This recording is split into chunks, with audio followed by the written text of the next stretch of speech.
It's as if the Prophet's biography is nothing but wars, battles, killing, bloodshed, and spreading by the sword. If history were only a history of wars, conflicts, and disputes, then you'd be talking about the history of a mafia organization. Ancient scholars or historians called the Prophet's biography the biography of military campaigns. No state deserves the name unless it has a civilization, unless it has an administration, unless it has a policy. So it's not just the military campaigns, wars, and battles that were documented and chronicled. Some historians were able to draw a map of Medina. Okay, give me the broad outlines and I'll proceed. This biography is divided into 3 major stages. Where do we begin? The pre-missionary stage, which lasts 40 years. Where do we end? The 10 years of Medina. What constitutes most of the Prophet's biography? Because the state was established and its events became numerous. What are the most important books you can recommend for studying and learning the Prophet's biography? The biography is a vast world in which everyone can find a person who wants and takes from him according to music, his ability. Peace be upon you, my brothers, wherever you are, and welcome to episode 14. This episode is still within the theme of the Prophet's biography within the series 100 Questions in History,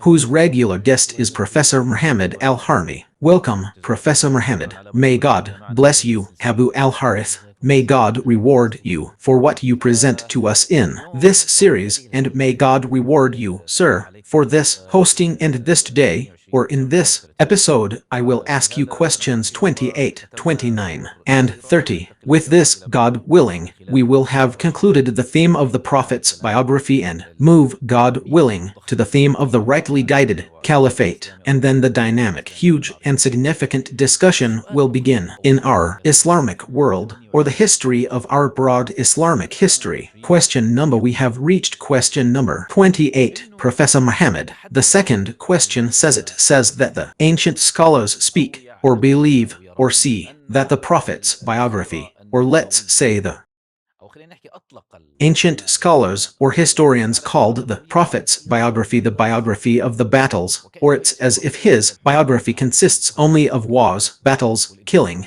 bloodshed, and spreading by the sword. You know what I mean? So they went on to accuse him, saying, "You have no civilization, no development, no sciences, no systems, my brother. Therefore, it's only natural that your biography is one of wars, fighting, the sword, and all that talk and news of raids and so on." How do you respond to a story like this? Yes, in the name of God, the most gracious, the most merciful, and peace and blessings be upon the messenger of God, his family, and his companions. This is a very interesting misconception, and this question, by God's grace, even some Muslims fall into it. I've heard some Muslims who discuss the Prophet's biography criticize the early scholars for calling the biography al-Madharzi raids. They say this is an inaccurate term, a distorted description of the Prophet's biography, peace and blessings be upon him, as if his entire life was just raids, as if the Prophet was merely a warrior and not an administrator, a civilizational figure, a thinker, a developer, or anything of the sort. I want to say something. Perhaps many people are impressed. Look, sir, if there's something scholars disagree on, consult contemporary scholars, even those who are well. I mean, I'd advise you to follow the ancient scholars, not the modern ones. Why? For an important reason. These ancient scholars presented Islam to us when they were at the pinnacle of civilization. They didn't experience any kind of defeat. They were writing at the height of their civilization. So when they wrote about Islam, they didn't have any kind of apology, defeatism, or attempt to beautify it. They didn't have any complexes. They didn't have a bump in the head, as the Egyptian saying goes. Therefore, they spoke as they could. They spoke normally and naturally, without feeling like they wanted to hide anything or focus on anything. But the modern scholars, and I'm not condemning them here, are influenced by the defeat they experience, no matter how free they seem from it, ultimately live in this era where Muslims are oppressed, where Muslims are weak, and where criticism is directed at them. So, naturally, when they speak, they present aspects of Islam that they fear might be criticized. They present Islam in a certain way, in a certain style. He avoids criticism, he avoids objection, he avoids attack, for he is influenced by the reality of defeat. Ultimately, the thought produced by the victor is better, more correct, and more upright than the thought produced by the vanquished. In general, this doesn't mean I condemn contemporaries, nor does it mean I belittle their work, not at all. How much the ancients left for the moderns, and how much could have been created. Contemporaries have added much in terms of editing, documentation, and additions to the old. But I want to tell you, generally speaking, when you find a trend among the ancients and a trend among the moderns that contradicts it, stick with the ancients. Take this topic, the topic of the battles Madharzi. When you ask why the ancient scholars called the biography Madharzi, why didn't they consider that if they called the prophet's biography the prophet's battles or the prophet's campaigns, there's a kind of incitement to violence or killing, or a kind of neglect of the civilizational aspect. You try to understand the minds of the ancients. Why didn't they have this question? You'll find the answer easy and simple. It's true, folks, that military campaigns are the most important thing in history.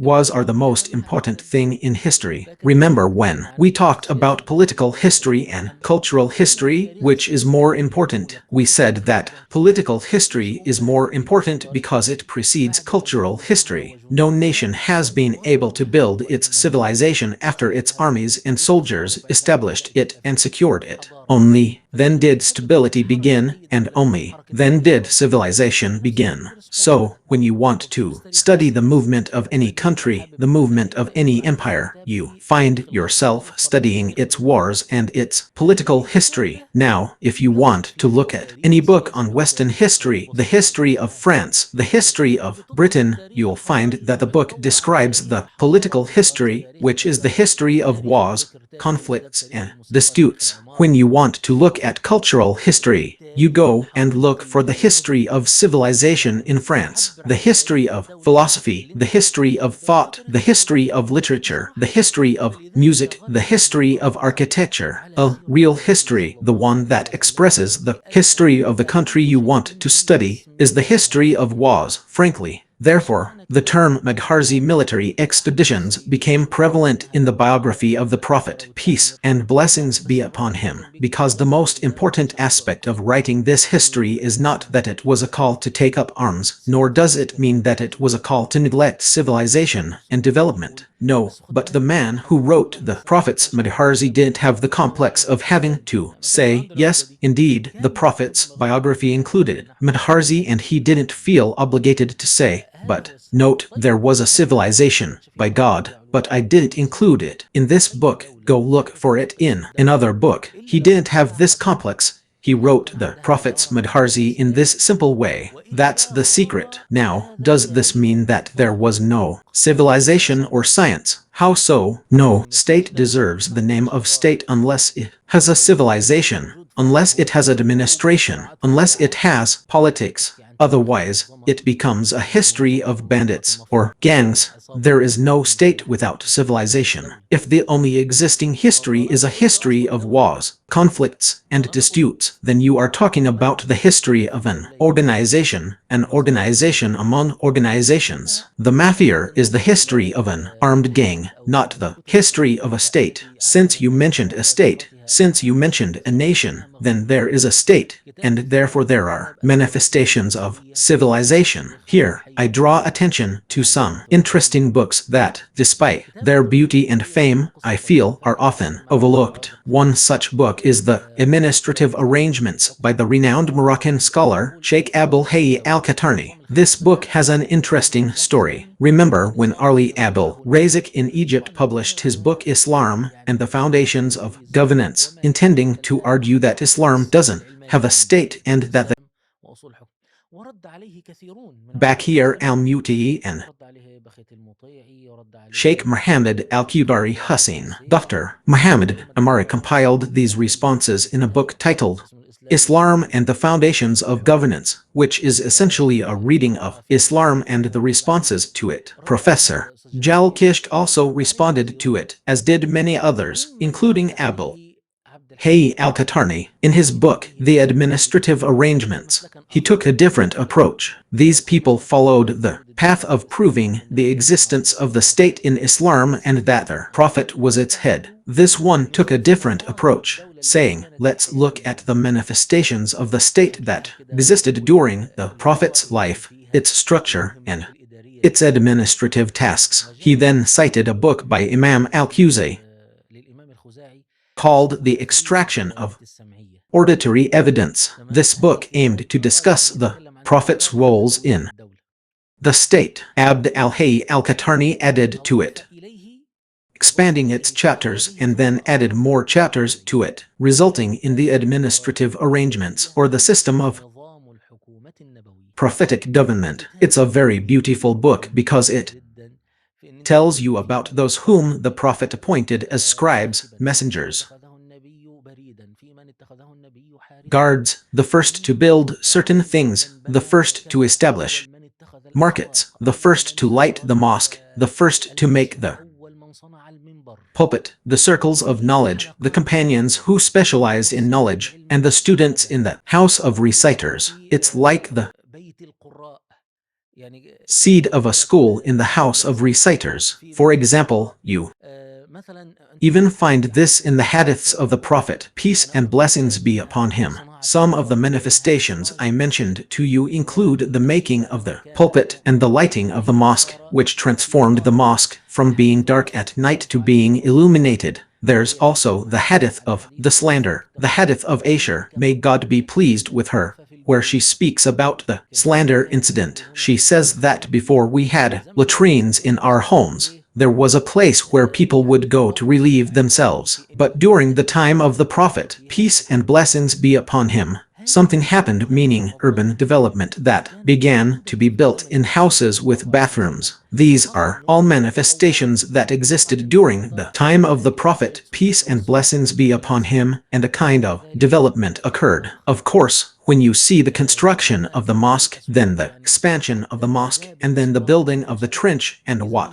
was in the markets, even the etiquette of the markets, it all originated during the time of the Prophet, peace and blessings be upon him, because the Prophet himself chose the location of the market. So if you are looking for manifestations of civilization, manifestations of urban development, all of this is present. As for manifestations of administration, all of this is found within the pages of books and summarized in a number of summaries. But I must return to this point, and this is something I don't want us to forget, which we discussed before in the section on civilization. It is the greatest addition that Islam brought to civilization. It's not the material aspects that are important, but rather the moral and spiritual values that Islam bestowed upon this civilization, the monotheism that Islam brought, and the ethics it instilled in its governance. This is what I mean. I don't want us to focus solely on the material and urban aspects and neglect this significant addition, because this is Islam's greatest advantage, its moral and urban development. In any case, the point here is that the manifestations of civilization existed and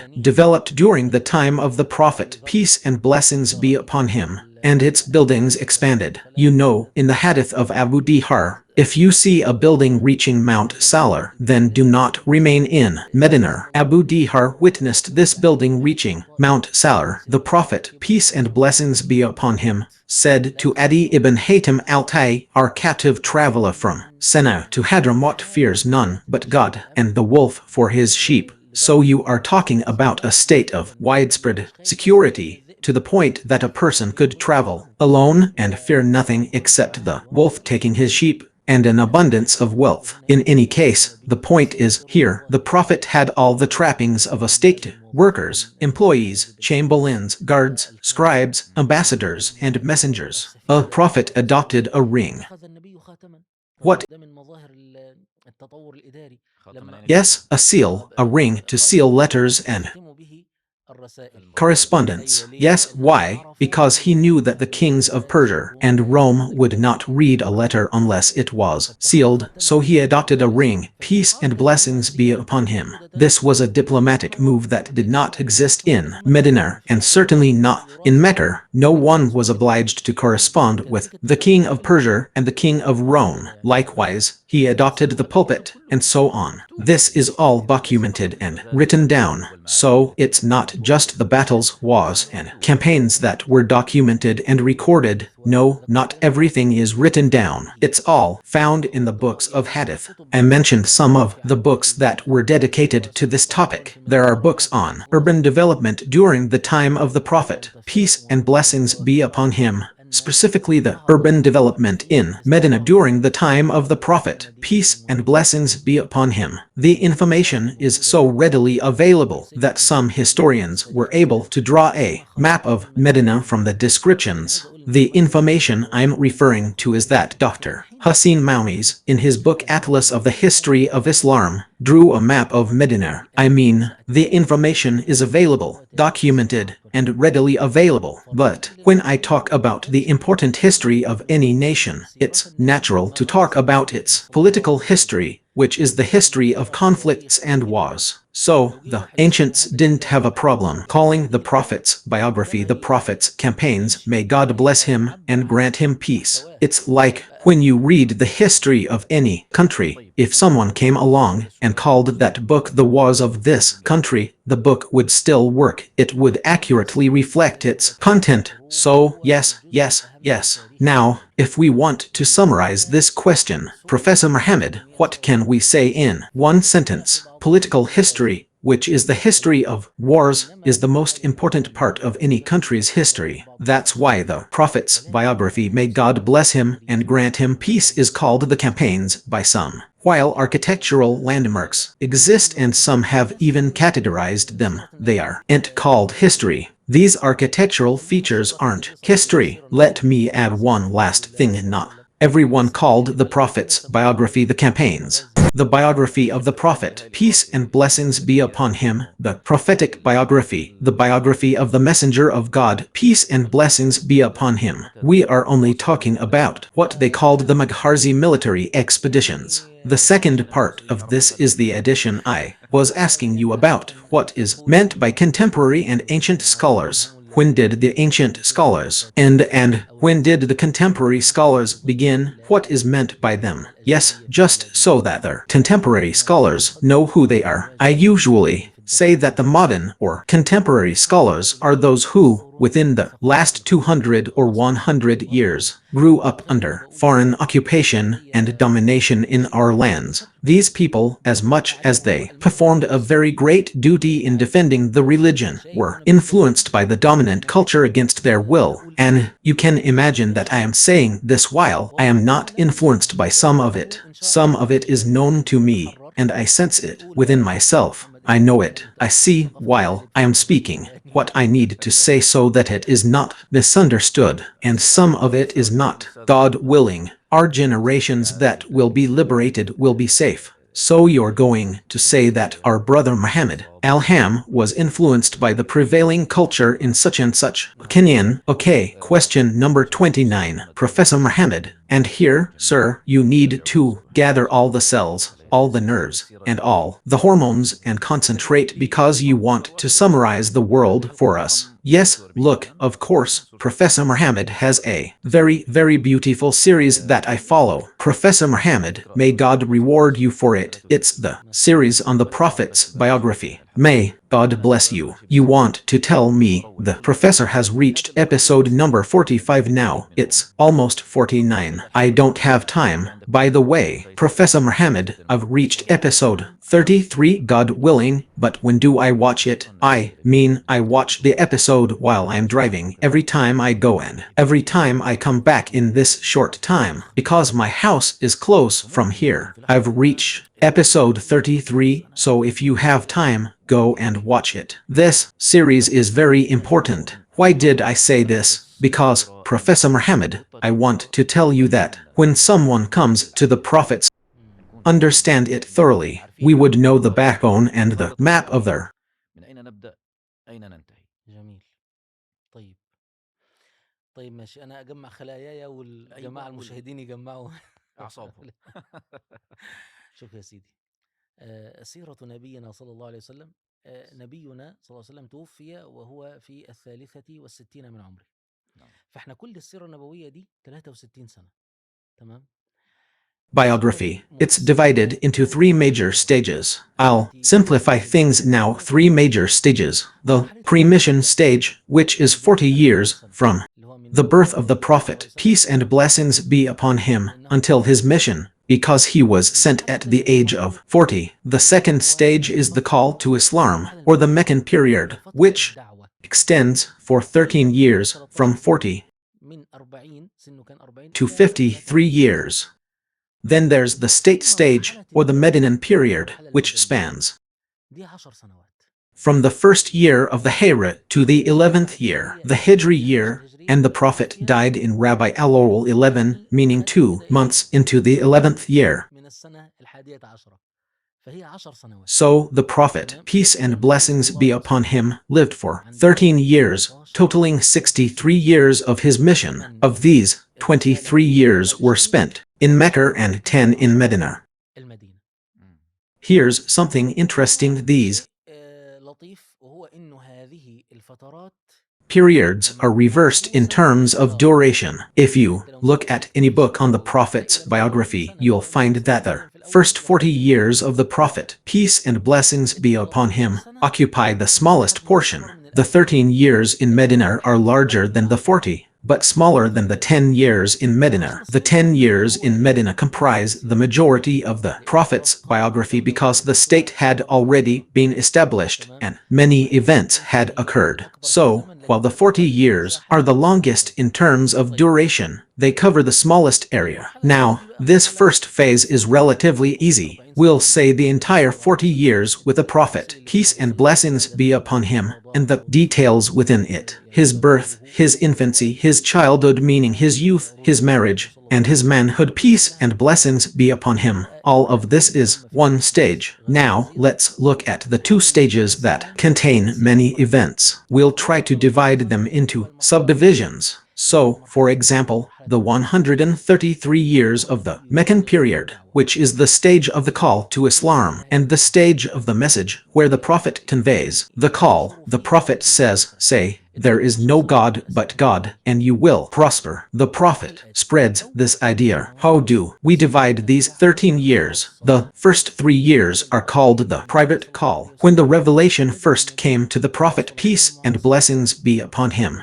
he began, in modern terms, to form a team. He started selecting people. He wasn't going out to speak to everyone. He was selecting suitable individuals, the pillars of the community, the strong personalities who could carry this religion with him. This was a secret, a private call. You could call it a secret call. Some people call it the period of the secret call, but it's more appropriate to call it a private call because the Prophet was secret. He was keen to keep it a secret, but that didn't happen. A prophet was targeting people, but he wasn't keen on keeping it a secret. Anyway, it's simple. You can call it the secret call. You can call it the private call. No problem. So, from the first year of the mission to the third, that's the private call. Yes. Okay. From the third year to the sixth, that's the public call. A public call is when the Prophet spoke. Generally, he spoke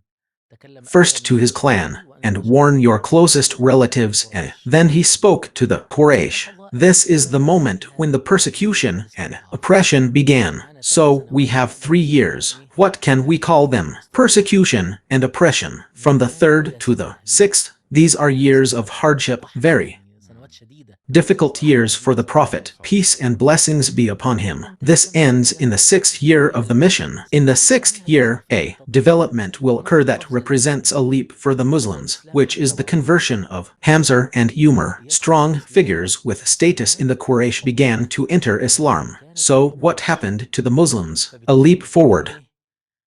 That's why he says Abdullah bin Mas'ud said, "We have been more powerful since Umar."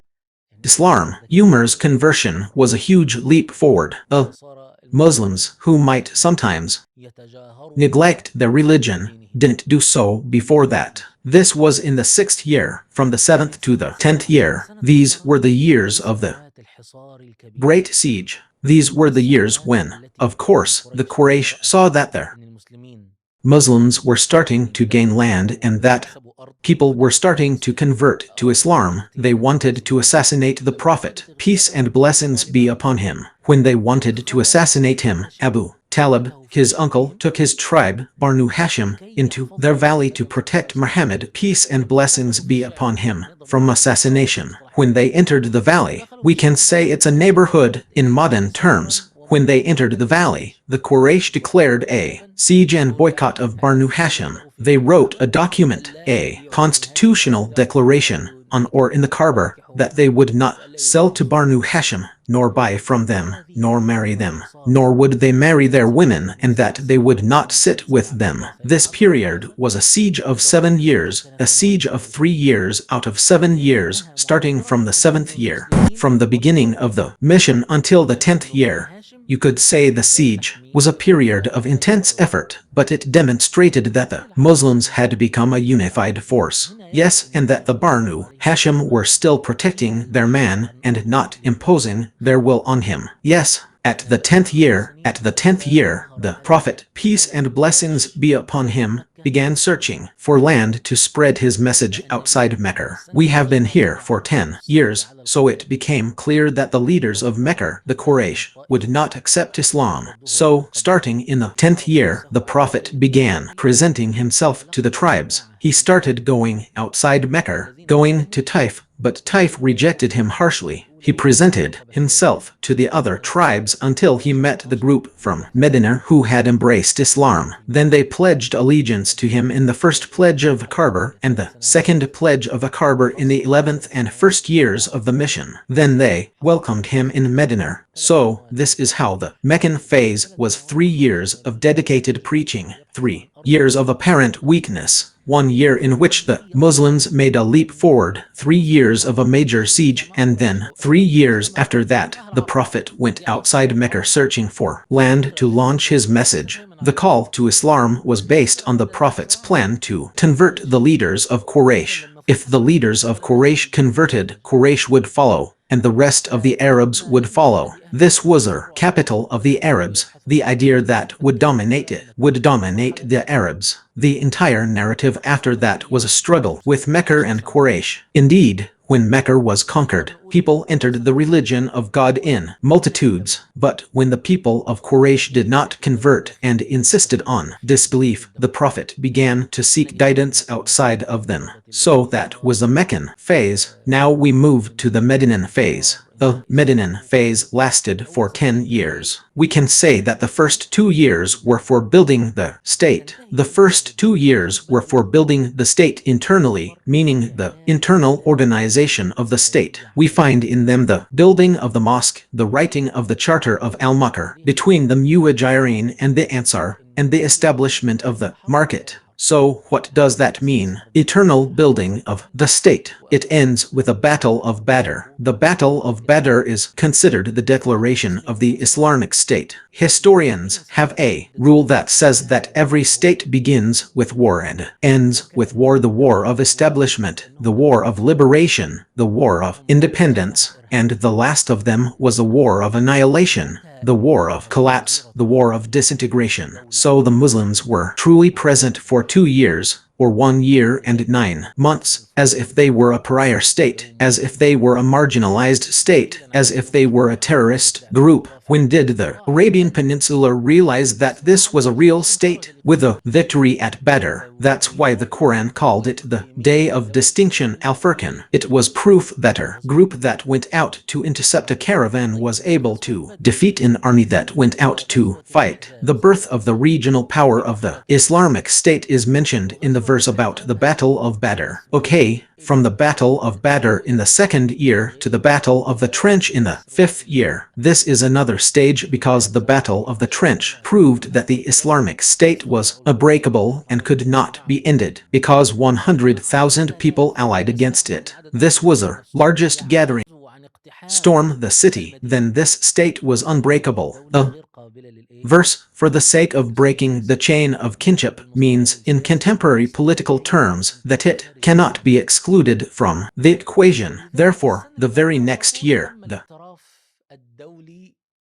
Islamic State received international recognition through the Treaty of Hudaybiyah. When the Treaty of Hudaybiyah was signed in the 6th year of the Hijra, this constituted international recognition, similar in our time to what a seat at the United Nations would be. You were now able to enter into agreements. You were no longer a pariah state, no longer a state that needed to be taken into account. In short, the state became internationally recognized and relations could be established with it. It was a state not subject to sanctions. So, since Mecca entered into this agreement, this was international recognition. Now, from the 6th year to the 8th year, the year of the conquest of Mecca, of course, the 6th year after which global openness began, and the Prophet sent letters to kings. But this year, the conquest of Mecca was a victory for the Islamic State, making it the sole power in the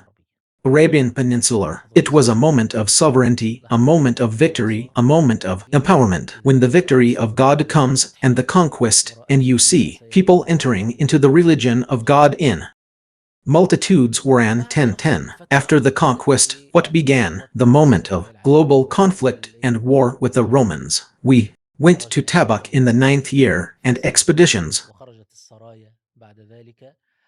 followed. The Prophet, peace and blessings be upon him, ordered the dispatch of Uzarmar's army to the Romans. So now, if we were to go back to the Medinan period, we would say the first 2 years were for building the state internally, from the year 1 to the year 5, the Islamic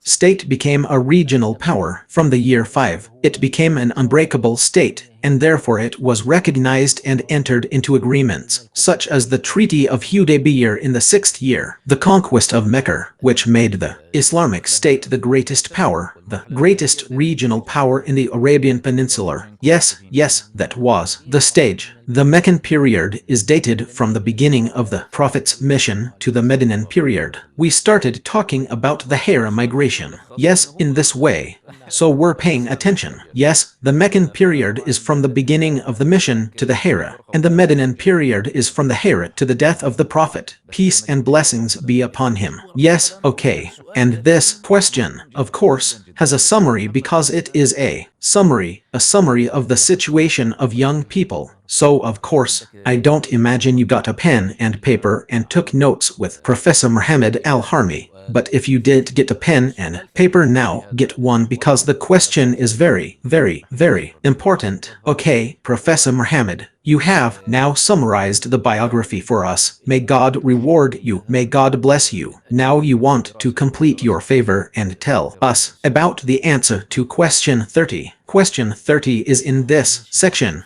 And with this, we will conclude the section on the purified prophetic biography. What are the most important books that you can recommend for us in order to study and read the purified prophetic biography? Oh, okay, sir. Look, I will tell you something. First, the prophetic biography. May God blessed and exalted is he, made his prophet a role model. Indeed, in the messenger of Allah you have an excellent example. The life of the prophet, peace and blessings be upon him, is like a vast, bountiful feast that no one can eat all of, nor even part of. His biography is a vast world in which everyone can find what they seek and take from it according to their capacity. For example, someone interested in politics who writes a book on the Prophet's biography will find that the political aspect predominates. They will see the Prophet's political genius, his gradual approach to spreading the message, his gradual development of the state, his ability to gain supporters, his ability to build relationships, and his ability to resolve conflicts. Now, someone interested in education will delve into the Prophet's biography and write about it. They will find the Prophet's educational touches, the wisdom in his words, his treatment of his wives, his daughters, his companions, the poor and the needy. Even if someone wants to talk about humor, fact, I would say that sometimes the Prophet's biography encompasses different schools of thought, meaning Islamic movements, as well as the sheikhs of these movements. For example, some countries or movements are concerned with the political aspect, so you find them excelling in extracting the political dimension.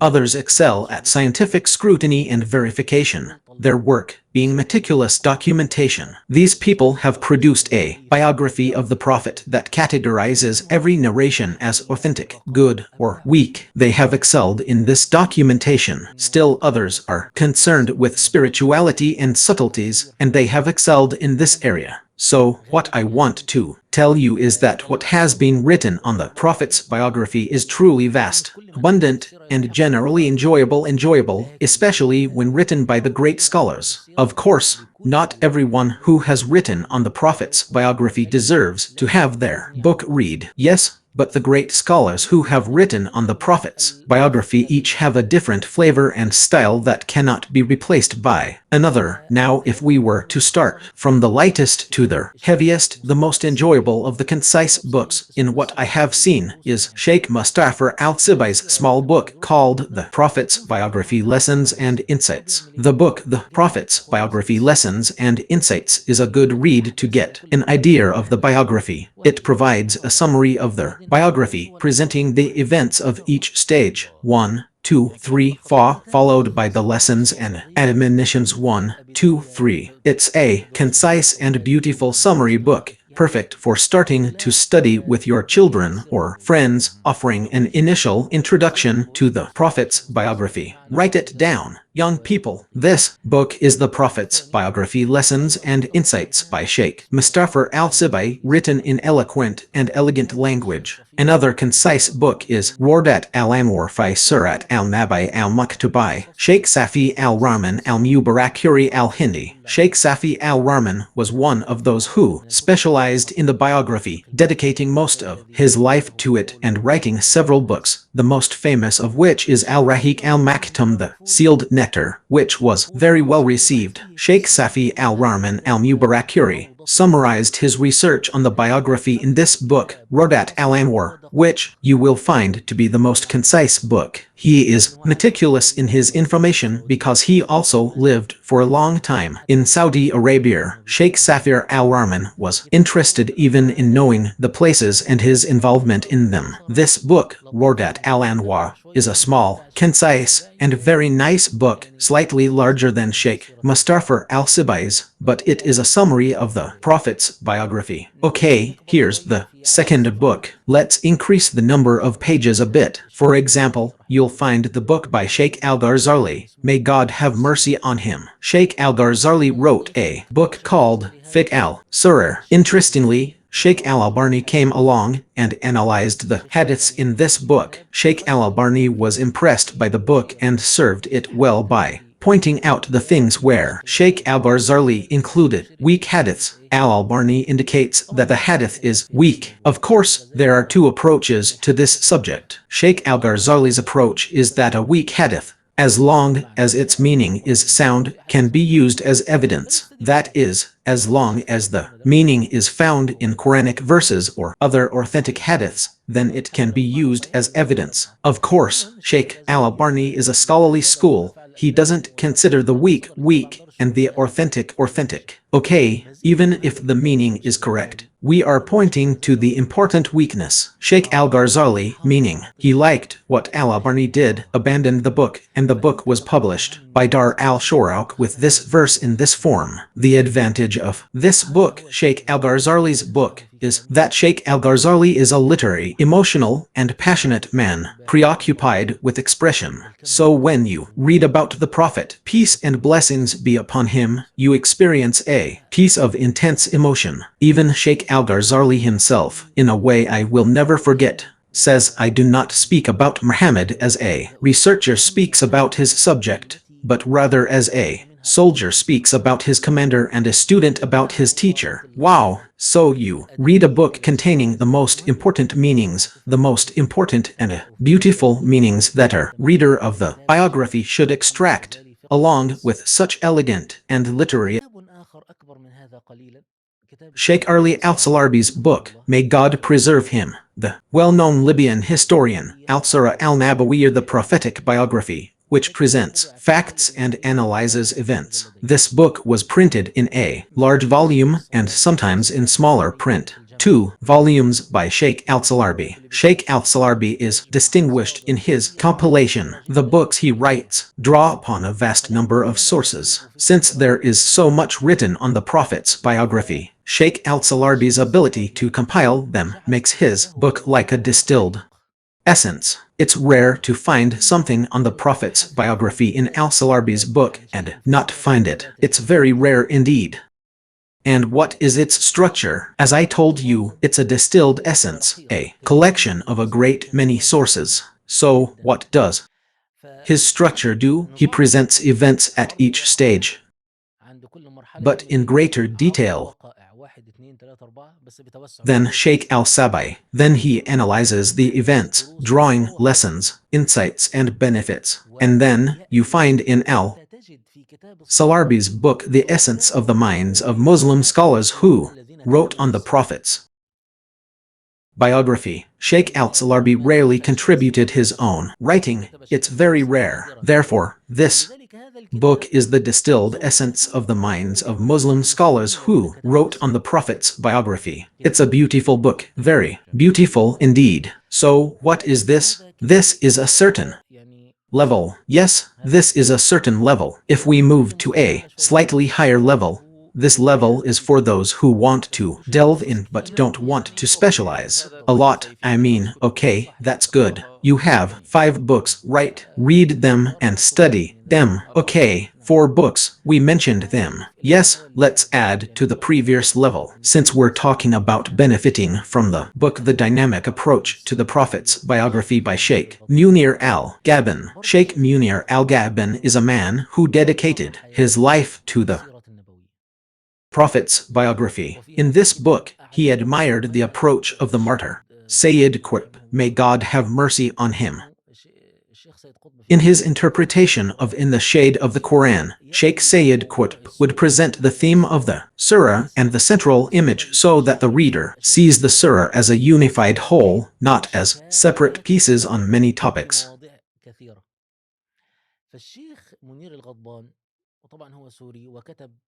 مؤلفاته هذه في هوجة الاشتباك بين الحركة الإسلامية في سوريا وبين نظام الأسد. Sheikh Munir al-Ghaben, who is Syrian and wrote these works during the height of the conflict between the Islamic movement in Syria and the Assad regime, wanted to extract the dynamic approach for those who want to work and serve God's religion from the Prophet's biography. This was one of the distinguished books in its dynamic approach to benefiting from the biography. It is also printed in 1 volume, but the Sheikh al-Ghaben has other books, including Fiqh al-Sira *, another book on the Prophet's biography, and al-Mursar al-Qiyadiyya * the Leadership Encyclopedia, an 11-volume work on the Prophet's biography. He also wrote Mursar al-Tarbiyya * the Encyclopedia of Education, al-Mursar al-Tarbawiyya fi al-Sira al-Nabawiyya * the Educational Encyclopedia on the Prophet's biography, al-Tarbiyya al-Siyasiyya * Political Education, and al-Tarbiyya al-Qiyadiyya * Leadership Education. also in 11 volumes. It's truly impressive. Among the books on the Prophet's biography that can be recommended is *min Mine al-Sura* from the wellspring of the biography by Sheikh Sail al-Sharmi, who is also Syrian. Sheikh Sail al-Sharmi has more than one book on the Prophet's biography, but the best one I've seen is *min Mine al-Sura*. He also has another book called *al-Sura al-Nabawiyya Tarbiyat Umar Warbina Dollar*.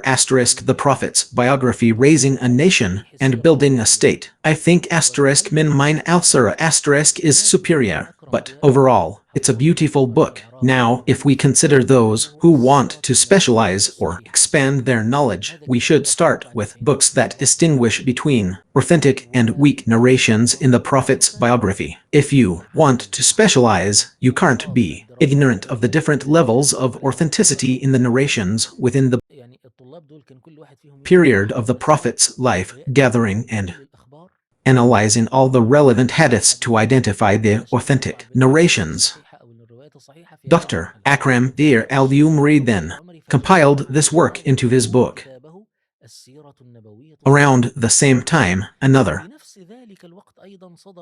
book, The Authentic Biography of the Prophet, by Dr. Ibrahim al-Arli, may God have mercy on him, was published in Jordan. This is also a valuable work on the authentic biography of the Prophet. In addition to what I mentioned, there is the book by al-Ghazali, which was commented on by al-Albani. Al-Albani also attempted to compile an authentic biography of the Prophet, but he passed away before completing it. However, other books focusing solely on authentic hadiths have appeared since then, including al-Jarmi fi Sayya al-Nabawiyya, the comprehensive collection of authentic hadiths, the biography of the Prophet by Sheikh al-Marsafi, may God have mercy on him, and among them is the book The Golden Biography of the Prophet by Muhammad bin Rizq Tarhami, may God preserve him. There is also a book by a Saudi researcher named Musa bin Rashid al-Azmi, who also wrote The Hidden Pearl in the biography of the trustworthy and reliable one, in 4 volumes, limiting himself to the authentic narrations found in the Prophet's biography. Of course, there are other books as well, but I have mentioned the most important ones. These remain in the authentic books of the Prophet's biography, because whoever wants to delve deeper must know what is authentic and what is not. Now, whoever wants to go to a more advanced level, yes, he should refer to the older, foundational books. Indeed, the best book to refer to regarding the Prophet's biography is the great book by the eminent Imam Ibn al-Qayyim, Zad al-Mad fi Hadi Kara al-Ibad, Provision for the Hereafter in the Guidance of the Best of Mankind. You will be amazed that Ibn al-Qayyim wrote this book while traveling. How could he have written it while traveling and without access to references? It is a wonder of wonders, a strange marvel. It is impossible. This book, which is printed in several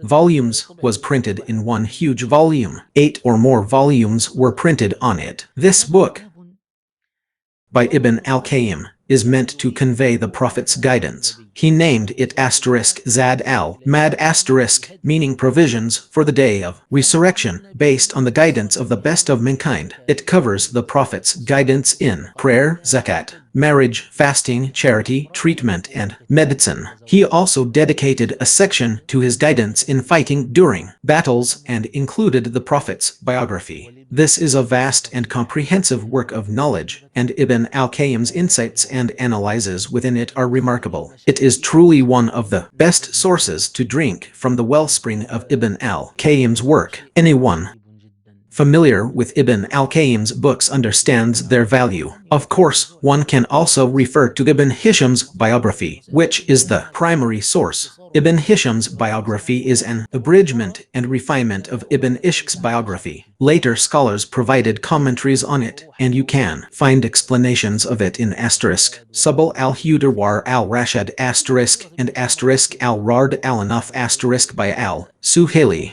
Ibn Hisham's biography is printed in 1 volume and in 2 volumes. This is the primary reference on the Prophet's biography, peace and blessings be upon him, among the foundational books. Also, there is asterisk Madharzi Musar ibn Karbar, and it was recently published 2 years ago with a beautiful edition by Sheikh Dr. Muhammad al-Tabarani in Morocco. Madharzi Musar ibn Akbar, titled Madharzi al-Rasul by Imam Musar ibn Akbar. Well, for those who want to delve deeper and truly experience it, there is the book Bar al-Makrizi in Tar al-Asmar. This book, in Tar al-Asmar, is so delightful that it was given this delightful name. This book is perhaps the most comprehensive work written on the Prophet's biography, and al-Makrizi meticulously traces everything about the Prophet, peace and blessings be upon him, even his clothes, his belongings, and his mounts. It is in Tar al-Asmar, which covers everything about the Prophet, peace and blessings be upon him, including his circumstances, wealth,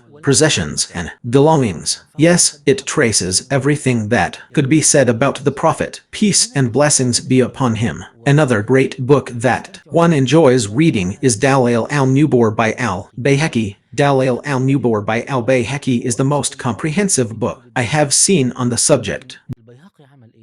What did al-Bayhaqi do? Usually, books on the proofs of prophethood aim to establish that the Prophet, peace and blessings be upon him, is a prophet sent by God. So he brings miracles, for example, based on what he expected from the knowledge of the unseen. Al-Bayhaqi followed a methodology in which he proved that every stage of the Prophet's life is evidence of his truthfulness. So, at each stage of the biography, he mentioned it and placed it under a chapter of evidence. So, his book is one of the most wonderful and beautiful books. And when a person reaches these stages and remains immersed in a prophet's biography, a pleasure, enjoyment, and knowledge are opened up to him that he can never be satiated with. What has been written after that about the Prophet's biography is very much both old and new. I mean, you didn't tell us, for example, about al-Tabari and his book al-Badair wal-Nihar, the beginning and the end. Of course, these also, of course, I didn't mention very large books like that. Oh, I didn't mention them because they dealt with the Prophet's biography within their general historical work. I mean, al-Tabari's History of Nations and Kings, or the History of Messengers and Kings, began with Adam and ended in the year 300 AH. So, the Prophet's biography for him is just a chapter of his history, and Ibn Kathir did the same in al-Badair wal-Nihar. But Ibn Kathir extracted the biography in his book Al-Fusul fi Tariq al-Rasul al-Dahardi, the golden chapters in the history of the messenger. Al-Dahardi has a biography that was compiled the first 2 volumes of his book, Siyar Alam al-Nubarla biographies of noble figures. Yes, he also has a beautiful biography, and of course it is found in Ibn al-Athir and in Ibn al-Jawzi's al-Muntazam . But this meant a broader work than biographies. But the books you mentioned, our teacher, are books specializing in the biography, talking about the biography. About the biography. Yes, only the biography. Yes, may God reward you. Welcome. Of course, this was question number 30. In this series and with the answer to it, the biography axis ends and this episode ends. I ask God Almighty that we begin a very strong start in the next episode because we will begin with a